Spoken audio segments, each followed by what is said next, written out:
Então, a gente, né, dando uma olhada de forma mais profunda aí para as reações de adição, tá? A gente sabe que tem três tipos de reação de adição. A hidrogenação, que é adicionar hidrogênio, né?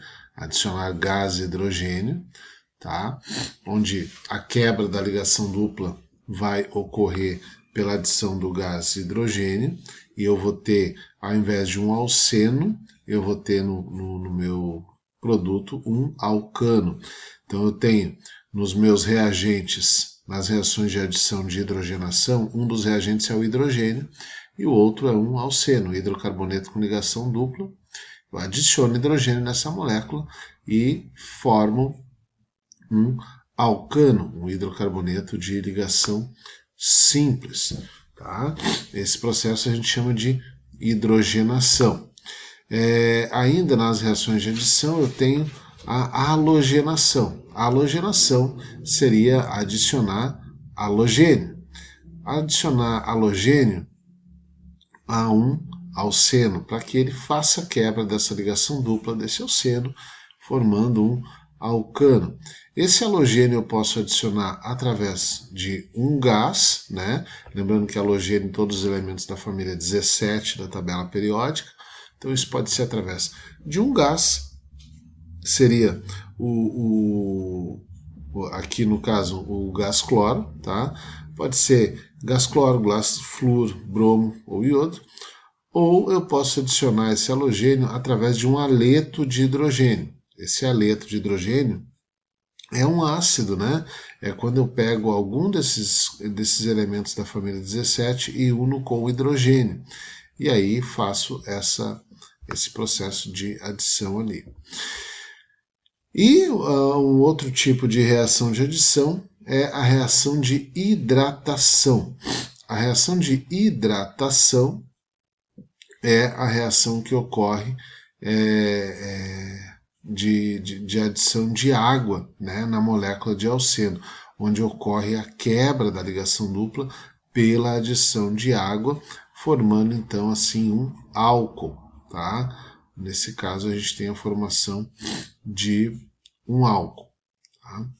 Bom, essas reações então de adição normalmente, né, elas vão ocorrer com um hidrocarboneto de ligação dupla, tá? Ou seja, não necessariamente até um hidrocarboneto, mas com alguma substância insaturada que tem ligação dupla. Essas ligações duplas, pode ser dupla ou também pode ser tripla, tá? Sendo insaturada pode acontecer. Essas ligações aí, elas são compostas por dois tipos de interação, a sigma e a pi, tá? E essas interações sigma e pi têm valores de entalpia, são energias de ligações diferentes, tá? Essas ligações pi, as que são rompidas aí nessa condição, tá? Porque elas têm uma menor energia de ligação comparados com a sigma. A sigma tem maior energia de ligação. Aqui então eu tenho, né, os orbitais mostrando para a gente aí as ligações sigma e pi, né, sendo orbitais sp2 aí no caso. Tá? Quando esses dois orbitais híbridos ali em azul, né, interagem totalmente, a gente tem a formação da ligação π. E esses orbitais π, quando estão em paralelos aí, eles vão formar essa ligação. Tá? Como eu disse, então, essa ligação π, ligação sigma, elas têm energias diferentes, entalpias diferentes. Portanto, eu vou ter diferença nos valores aqui da entalpia média de ligação. A ligação química simples entre os carbonos tem, em média, uma entalpia de 348 kJ por mol. A ligação dupla não vai ser o dobro da entalpia. Por que não vai ser o dobro da entalpia? Não vai ser o dobro da entalpia porque a ligação sigma e π tem valores diferentes. E na dupla tem uma sigma e uma π. Tá? Então é 614 a entalpia média, conforme a tabela está mostrando para a gente. E na ligação tripla, né, não vai ser o triplo de energia comparado com a ligação simples. Não vai ser o triplo de entalpia, porque aqui na ligação tripla eu tenho duas ligações π e uma ligação sigma. Tá? Então, como são valores diferentes, dá uma média final diferente. O que, né, essa média final diferente aqui, ela gera em torno de 839 quilojoules de calor. Posso entender que dessas três para quebrar, a mais difícil de ser quebrada é a que tem maior energia de ligação. Quanto maior for a energia de ligação daquela ligação, mais difícil de eu quebrar ela. Tá?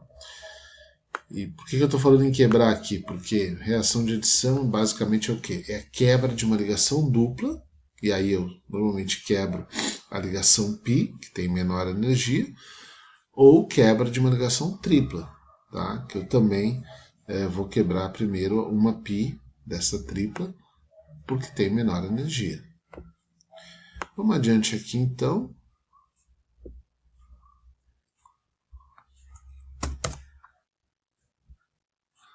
Essas reações nos alcenos, aí, então, que nem a gente estava falando antes, causa o rompimento da ligação π. Esse rompimento da ligação π faz com que o carbono possa fazer as suas 4 ligações, deixando de ser um alceno e virando um alcano. Alcano, hidrocarboneto que faz ligação simples. Alceno, hidrocarboneto que faz ligação dupla. Dentro dessa condição, a gente tem aí a hidrogenação catalítica. A hidrogenação catalítica é um processo extremamente utilizado na indústria em diversas perspectivas. Tá? Tem aqui, por exemplo, esse processo, né, no fruto do caju. Tá? O fruto do caju é a castanha. Ele tem uma casca bastante grossa, tá? E ela é repleta de um líquido oleoso, tá? É um líquido assim oleoso, ele é inflamável, tá? É bastante alcalino, né? E ele é utilizado aí, tem uma aplicabilidade industrial muito grande. Ele pode ser utilizado desde fungicida até utilizado para a fabricação de tintas, de resina, isolante elétrico. Então, assim, as aplicabilidades desse líquido aqui é muito grande, desse líquido que sai da castanha, tá? E esse líquido aí, para chegar até uma condição de uso, né? Ele precisa passar por esse processo industrial e também até para liberar a castanha também para consumo, né? Por conta dessas propriedades desse líquido, né? Serem inflamáveis, ter odor forte, tem uma série de condições assim que para consumo humano não seria nada ideal, né? Então o que isso quer dizer para a gente, né? Por conta dessas propriedades aí, a castanha do caju, a gente não pode consumir ela crua, assim, fresca, tá? A gente só pode consumir ela depois de algumas etapas do processo industrial. A gente precisa da indústria para consumir esse fruto aí. E aí a gente na indústria vai fazer lavagem, vai fazer cozimento, vai umidificar, vai romper a casca, né? Vai fazer todo esse processo aí, estufar tudo mais, até que vai liberar esse produto, tá? E esse líquido que sai da castanha, o LCC, tá? Que tem uma grande aplicabilidade desde inseticida, fungicida, até usado para tintas e tudo mais, né? Esse líquido, o principal componente dele é o cardanol, tá? O cardanol tá aqui a estrutura dele, ok? A estrutura do cardanol. E o que acontece? ele tem uma longa cadeia carbônica, como vocês estão vendo aqui, tá? E essa cadeia ela vai variar conforme as suas insaturações. O que são insaturações? Ligações duplas, tá? Observa que aqui, ó, eu tenho ele totalmente saturado, sem nenhuma dupla. Aqui eu tenho uma insaturação, que é uma ligação dupla. E aqui eu tenho duas insaturações, que são duas ligações duplas. Tá? Esse líquido aqui, essa substância aqui, o cardanol, aqui eu tenho três ligações duplas. Né?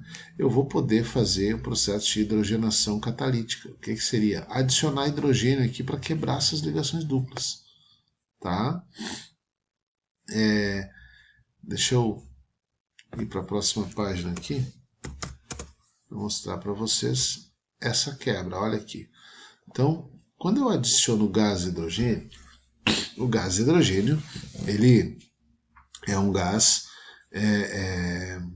que tem dois átomos de hidrogênio. Tá? O que eu preciso entender aqui? Que para cada uma ligação dupla, eu vou precisar de dois átomos de hidrogênio. Certo? Então, olha aqui, eu tenho uma dupla, adiciono esses dois átomos de hidrogênio aqui, ele naturalmente vai fazer com que essa substância fique totalmente saturada. Naturalmente não, porque esse processo está acontecendo sobre elevada temperatura. Eu sei disso por causa que eu tenho esse triângulo aqui junto na seta, indicando que existe aquecimento, e eu preciso de um catalisador de níquel para que isso aconteça. Outros metais também, como o paládio, também podem ser utilizados como catalisador, tá? Mas então não é naturalmente. Eu preciso ter essa condição ideal aqui de reação. Observa que aqui eu tenho duas insaturações.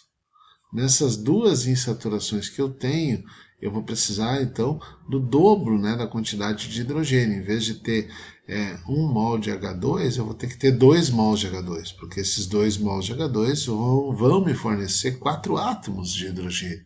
Se eu tenho duas ligações e para cada uma ligação eu preciso de 2 átomos, eu vou precisar de 4 átomos de hidrogênio aqui para quebrar essa ligação. Então, observem que está ali, né, essa ligação quebrada nessa condição aqui, fornecendo uma molécula totalmente saturada ali, numa cadeia, depois ali a ramificação é totalmente saturada. Claro que aqui no benzeno continua a sua insaturação normalmente, né? Tá?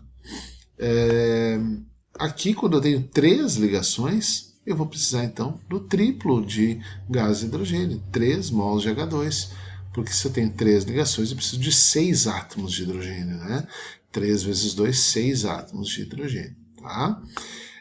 A hidrogenação de alcenos foi assim, ficou conhecida e foi descoberta por esse cientista, o Paul Sabatier, um francês. Aí a gente tem até um selo em homenagem a ele, né? Porque esse francês, que até foi homenageado com o prêmio Nobel, tá?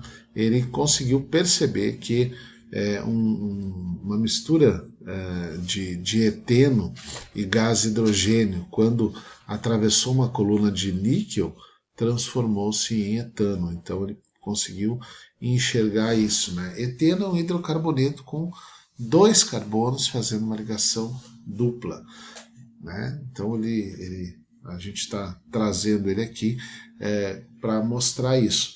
Lembrando, né, que no caso da hidrogenação catalítica, esse processo aí vai ocorrer, né, pela adsorção de hidrogênio ao catalisador, ao níquel, e isso vai provocar a dissociação do gás hidrogênio em radicais livres, e aí vai fazer com que isso aconteça.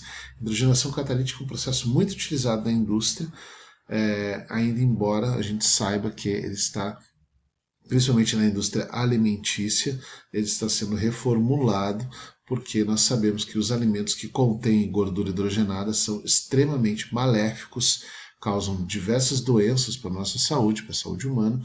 Então, aqui no Brasil, a Anvisa, no final do ano passado, determinou que as empresas, até o final de 2023, passem por diversas readequações para que diminuam consideravelmente essa adição de gordura hidrogenada aos alimentos industrializados. tá? Bom,